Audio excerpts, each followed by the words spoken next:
大家好，我是彩虹。糯米粉最简单的做法，不揉面不擀面，筋道软糯吃不腻，吃一次就会爱上。180克糯米粉里加入30克玉米淀粉、20克白糖、20克炼乳、300克牛奶，充分搅拌均匀，静置10分钟之后再搅拌一次，防止沉淀。不粘锅先不开火，也无需刷油，直接舀入2勺面糊，摇晃均匀，然后开小火加热。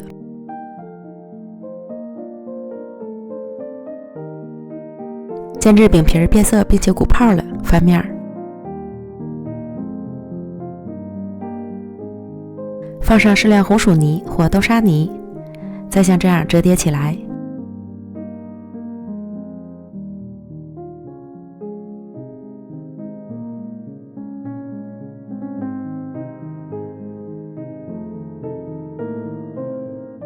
出锅，全部都做好后，表面再撒上一层熟的黄豆粉，美味继承。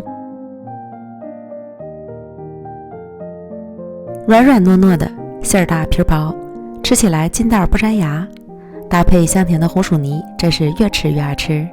这可能是糯米粉最简单的做法了，喜欢的朋友可以试试哦。